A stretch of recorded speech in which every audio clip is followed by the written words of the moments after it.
Thyroid cancer එක ආපු ළමෙක් හිටියා එක පන්තික කාලයක්. දැන් එයා ජීවිතුන් අතර නැහැ. ඒ ළමයාගේ මාරයි ඉතින් හරිය දුක හිතෙනවා හරියද?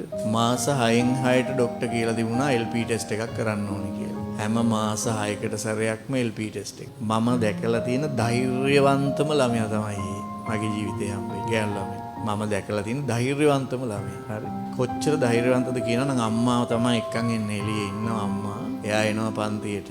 සමහරට කලාන්තය ඇදලා දඩුවම් ගාලා වැඩෙනවා. වැඩුණාම අම්මා ඇවිල්ලා වතුර එහෙම ගාලා එහෙම කිව්වා මෙයා යනවද ඊට නැහැ. ආයෙ මෙහෙම කළා ආයෙත් පන්ති වැට්ටි කරන් යනවා. සමහර දවස්වලට අම්මා මෙහෙම අල්ලන් ඔහොම එක්කන් එනවා. ඒ එදා තමයි මං හෙව්වේ ඇයි මොකද ඇවිදින්න අමාරු. ඒ LP ටෙස්ට් එක කරපුවාම සතියක් විතර යනකම් ඇවිදින්න අමාරු. ඒතර එයාට හිත හදාගන්න පුළුවන් එකපාරයි කියලා එහෙම නෑනේ. මාස 6න් 6ට කරන්න ඕන. දැන් ඊට පස්සේ මං කිව්වා එයාට මෙහෙම පුතේ ඉතින් මෙහෙමයි. ඔයා මෙච්චර කටු කාගෙන මේක කරන්නම ඕනේ නෑනේ. මං ටියුට් ටිකක් දෙන්න ඒටි ඔක්කොම දෙනවා ගෙදරට වෙලා කරන්න කියලා. හරිද? ඊට පස්සේ මේ ළමයා කියනවා මේ ඒ ළමයා ඉතින් මම දැන් එහෙම කිව්වා. මගේ හිතේ තියෙන මෙහෙමයි ඉතින්. කොහොමත් මේ ළමයා වැඩි කාලයක් ජීවත් වෙන්නේ නෑනේ. ඉතින් එතකොට මේසා විශාල කට්ටක් කන්න ඕනිය නේ.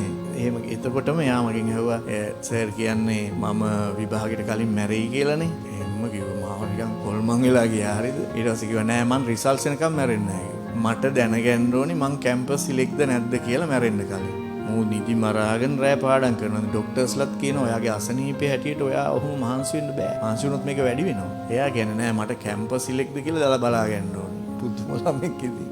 ඊට පස්සේ අන්තිමම කාලේ පොතකුත් ලියලා ගෙනත් දුන්නා මට. එයාට කැන්සර් එක අඳුනගත්ත තැන ඉඳන් හරිද මේ වෙනකන් ලැබපු මොකක්ද අත්දැකීම්. ඒවත් ලියලා මේ ඔක්කොම. ඇත්තටම කැම්පස් සිලෙක්ට් වුණා කියන්නකෝ ඒකයි B දෙකක් ගන්න. කැම්පස් සිලෙක්ට් කළා කැම්පස් එකෙනුත් ආවා ලියුම.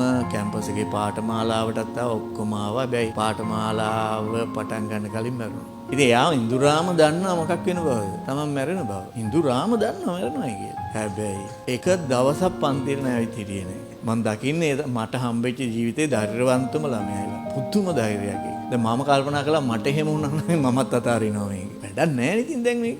ඇතෑරීම නෑ. මම අන්තිම කාලේ ළමයි හරිම ස්පිරිචුවල්. එයා කියනවා මේ ආත්මෙදි මම විශ්වවිද්‍යාලයකට තේරෙනවා. සමහර විට මට ඒක ඊළඟ ආත්මෙදි ප්‍රයෝජනවත් වෙන්න පුළුවන්.